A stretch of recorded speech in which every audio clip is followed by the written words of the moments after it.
आता आपल्या आवडत्या मालिकेचे संपूर्ण भाग मालिका प्रसारित झाल्यानंतर लगेचच पाहू शकता पूर्णपणे मोफत फक्त सन नेक्स्ट वर.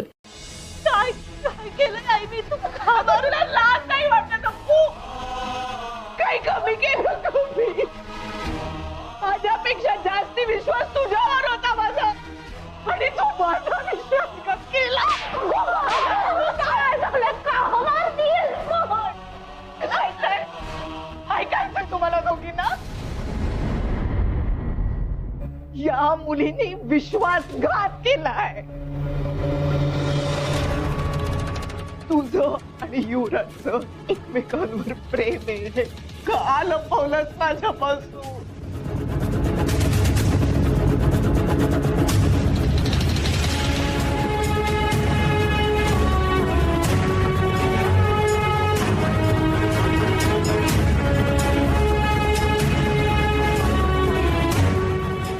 का सांगावंसं नाही वाटलं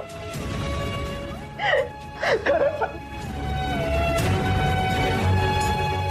प्रिया आणि बाबांसाठी तुझ्या प्रेमाचा त्याग करायला निघाली होतीस ना तेही माझ्यापासून लपव आई कधी कधी अशी परिस्थिती येते की माणसाला दोन पर्यायांपैकी एकाचीच निवड करावी लागते. तेच केलंय मी.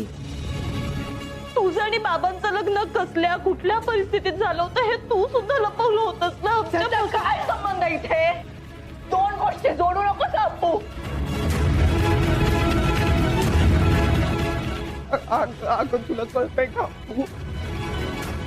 या लग्नावर 3 माणसं अवलंबून आहेत 2 कुटुंब अवलंबून आहेत या लग्नावर अगं सगळं उद्ध्वस्त होऊ शकतं ग आपण आईला काही सांगायचंच नव्हतं ना तुला बरोबर आईला सोडून सगळ्यांना माहितीये युवराजच्या आईला माहितीये वसुधा मावशीला माहितीये एवढंच काय कमला आजीला सुद्धा माहित होत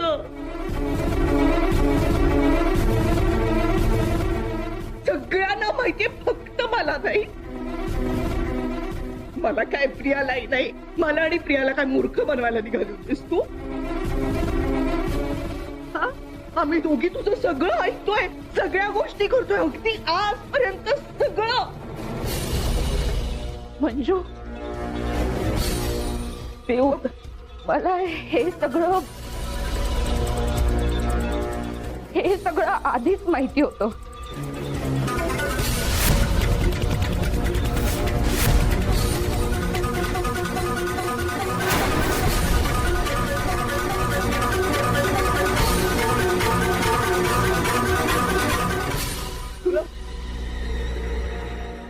तरी सुद्धा तू पण काय काय करताय काय दोघे तुम्ही तुला माहीत असून सुद्धा तू अगं तू लग्नाला हो कशी म्हणालीस मग अगं नाही मी आधी या लग्नाला तयारच नव्हते पण त्या वसुधा मावशीने माझी डायरी वाचली आणि मग घ्या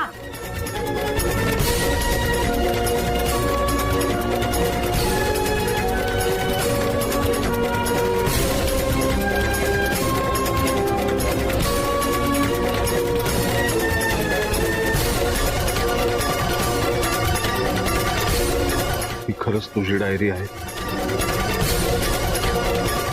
पानापानावर युवराजचं नाव आहे.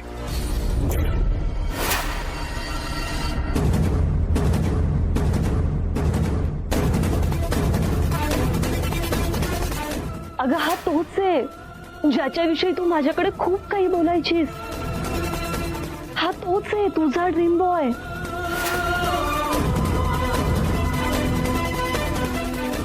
आता वेळ ना हातातून निसटून चाललीये. आपण बाबाला खरं सांगून टाकूया. ज्योतिषानं आणखी काय सांगितलं ते ऐकलंस ना तू. पिऊ माझ्यामुळे बाबांवर संकट येऊ शकतं. हो पण तू चुकीचा निर्णय घेतला तर अप्पूताई आणि तो चुकीचा निर्णय म्हणजे तू युवराजशी लग्न करण्यासाठी नकार देणं.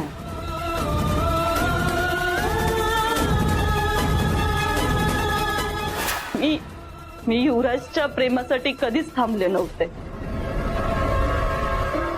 मी बाबांच्या प्रेमासाठी थांबले होते आणि ते गमावून नाही चालणार आहे मला.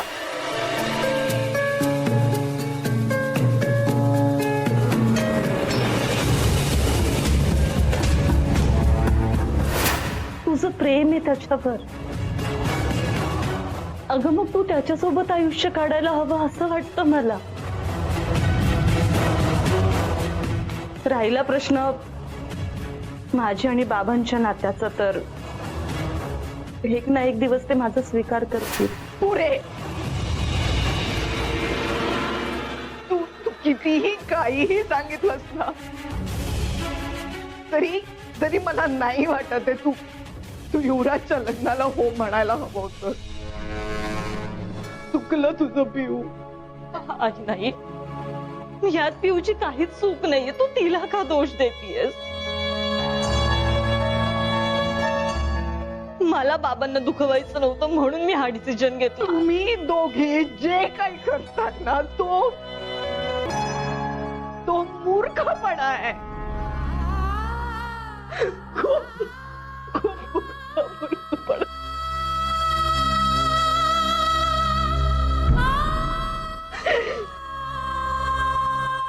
हे बघ, काहीच चुकीचं नाहीये ह्यात. मी सांगते ना, मला बाबांना दुखवायचं नव्हतं ग. आणि आपल्या पिऊचं त्याच्यावर खूप प्रेम आहे. पिऊसाठी मंगळसूत्राची जी पूजा पण घातली तेव्हा शुभदाताईचा फोटो का हल्ला हे आता मला कळतंय. केवढी मोठी चूक घडत होती माझ्या हातून. नाही, पण आता नाही. अजूनही मी जर ही चूक केली ना तर शुभदाताई मला कधीच माफ करणार नाही.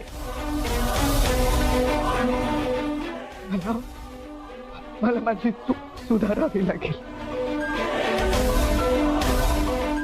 चल तू. आई, अगं काय करतेस तू? आई नाही, आई काय करतेस? मग बाबांना कळेल. हे बघ. नाही, खूप मोठी चूक करत होतीस तू पिऊ. तू पोटची पोर असलीस तरीही आत्ता अप्पू महत्वाची आहे. पिऊ अगं, तिच्या हक्काचं आयुष्य जगायला निघाली होतीस तू. खूप मोठी चूक घडते तुझ्या हातून. का कळत नाहीये तुला?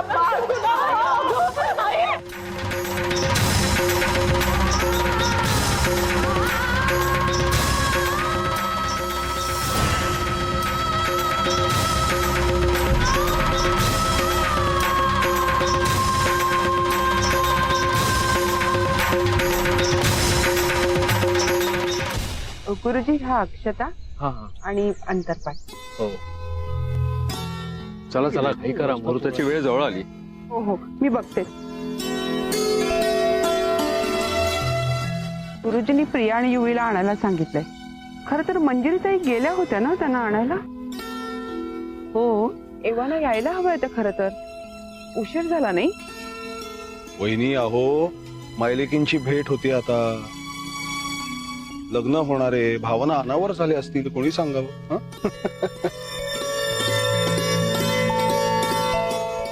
मी स्वतःच घेऊन येतो. आलो.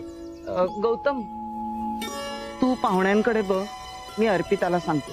आई, मी घेऊन येतो प्रियाला. आलो आलो.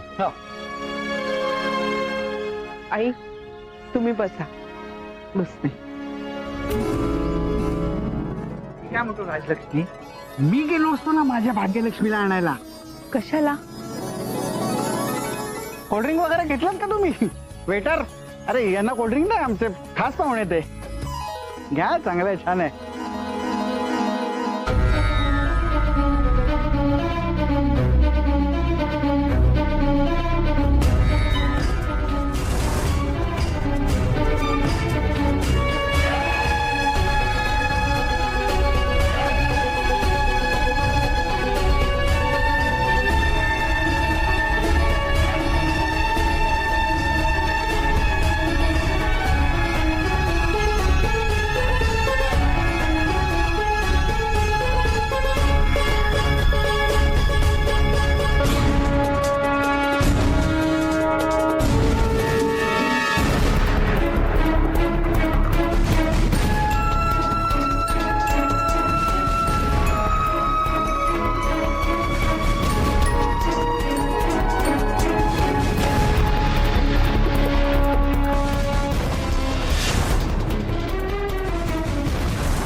पियू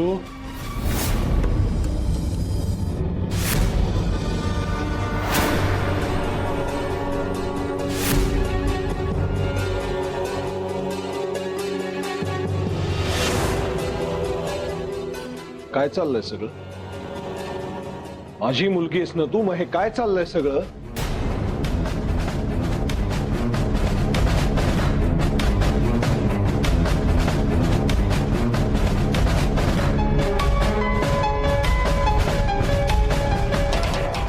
काय झालंय?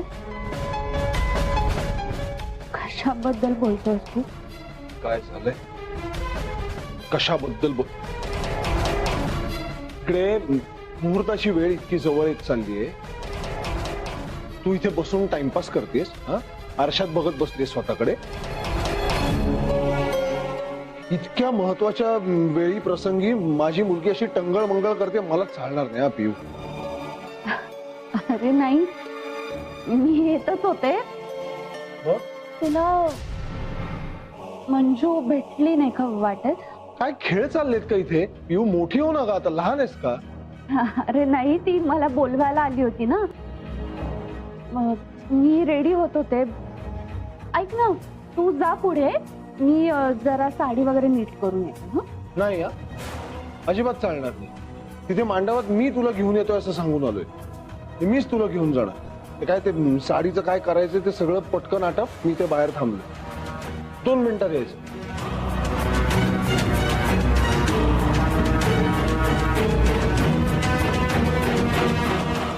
पटकन.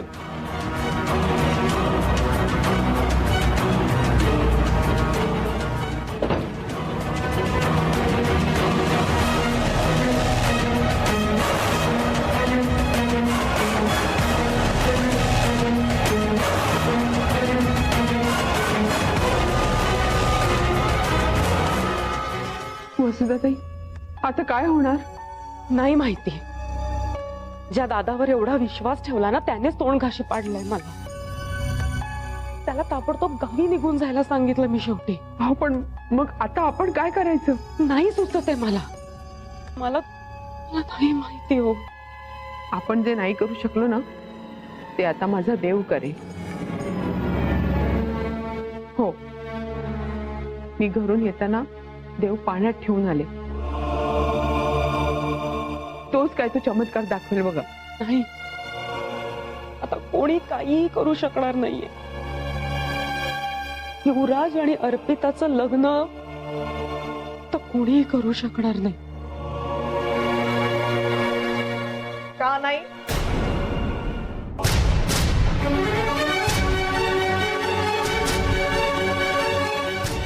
तिची आई जिवंत आहे अजून.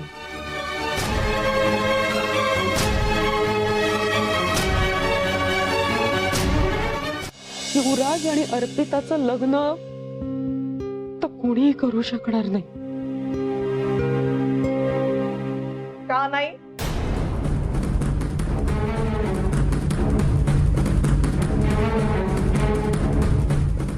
तिची आई जिवंत आहे अजून.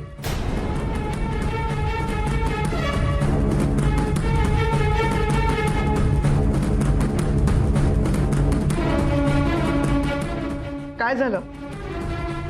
चेहरे पांढरे का पडले तुम्हा दोघींचेही? मंजिरीताई, म्हणजे तुम्ही युवराजचं आणि अर्पिताचं लग्न नाही लावू शकणार? या माझ्या लेकीचा माझ्यावर विश्वास नाहीच आहे. तुम्हा दोघींचाही नव्हता? नाही सांगावं असं वाटलं मला. तुम्हाला माहित होतं तुमच्या मुलाचं माझ्या मुलीवर, या मुलीवर प्रेम आहे, तरी तुम्ही आणि वसुधाताई तुम्हालाही माहिती होतं दोघांचं एकमेकांवर जीवापाड प्रेम आहे, पण मला कोणालाही सांगावं असं वाटलं नाही. का लपवलं तुम्ही माझ्यापासून? का? ते आम्ही खूप प्रयत्न केले हो दोघींनी, युवराज आणि अर्पिताला एकत्र आणण्याचा, पण नाही करू शकलो. तुम्हाला खरं सांगू का, ज्या दिवशी मी पहिल्यांदा अर्पिताला पाहिलं ना तुमच्या घरी, तेव्हाच मी तिला माझी सून म्हणून पसंत केली होती. मंजिरीताई, अगं आम्ही इतके प्रयत्न केले ना, एकाही प्रयत्नाला यश आलं नाही. हट्टाला पेटली ही मुलगी. एकदा वसुधाताई, एकदा तरी तुम्ही तरी प्रयत्न करायचा, तरी मी इथपर्यंत वेळ आणूच दिली नसती ना. हो, पण आता खूप उशीर झालाय. कसा उशीर कसा झालाय? मुहूर्ताची वेळ टळलीये का? नाही टळलीये. आता युवराजचं आणि अर्पिताचं लग्न व्हावं ही माझी जबाबदारी.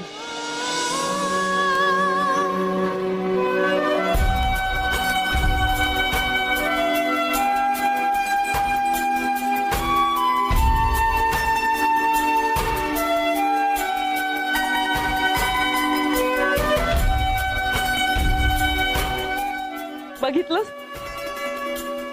ऐकत नाही या बाबतीत ही मुलगी. अगं आम्ही काही कमी प्रयत्न केलेत असं वाटतं का तुला? हो ना. आणि आम्ही कोणीही विषय काढला तर आत्महत्येची धमकी देते ही.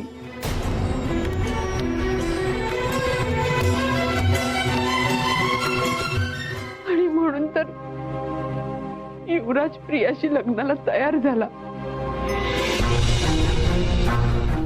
पण खरं सांगते मंजिरीताई, युवीच्या मनात फक्त आणि फक्त अर्पिताच आहे.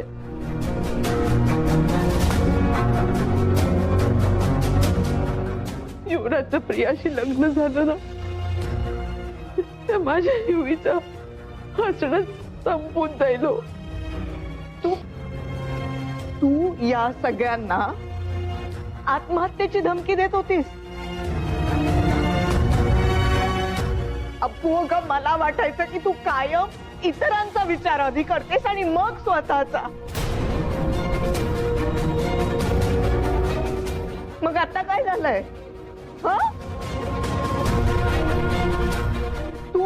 तू युवराजचा विचार का नाही केलास? का?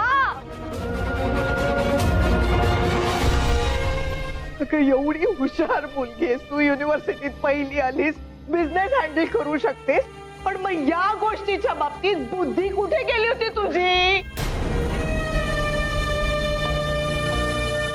बोल. आई, काही निर्णय ना बुद्धीचा वापर करून नाही घेता येत. तिथे मनाचा विचार करावा लागतो. मन सांगेल त्या रस्त्यावर चालावं लागतं.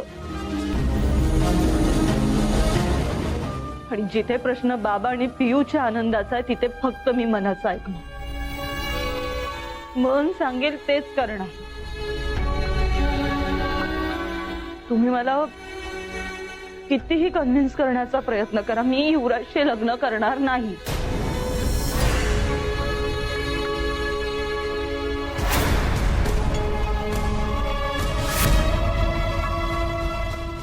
जे ठरलंय ते तसंच होणार. प्रिया युवराजचं लग्न होणार.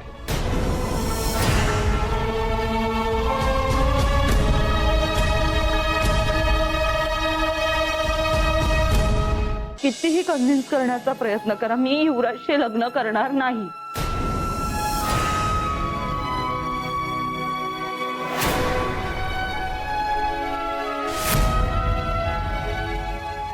जे ठरलंय ते तसंच होणार.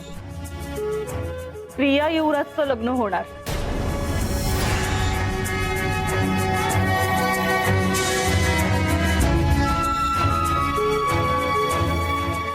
चला, उशीर झालाय. पियू आली असेल मांडवात तयार होऊन.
मांडवात तर आपण जाणारच हो, पण पिऊच्या लग्नासाठी नाही, तुझ्या लग्नासाठी. मी आत्ता तुला मांडवात घेऊन जाणार आहे.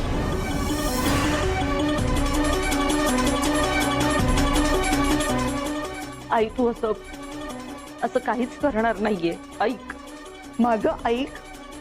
तू जर का आता मांडवात आली नाहीस ना, तर आत्ता जशी फरफटत घेऊन आली ना, तशीच फरफटत घेऊन जाई ना तुला. काही नाही अगं, मी हात जोडते, नको ना असं करू. युवराज आणि प्रियाचं लग्न होऊ देत. ऐक ना प्लीज. आई आई उठ. तुला माहितीये प्रत्येक वेळा तू रडतेस आणि आम्ही सगळे तुझं ऐकतो, पण आज असं होणार नाहीये अप्पू. आज मी तुझं काहीही ऐकणार नाहीये. तू कितीही हट्ट केलास तरी माझा निर्णय मी बदलणार नाही.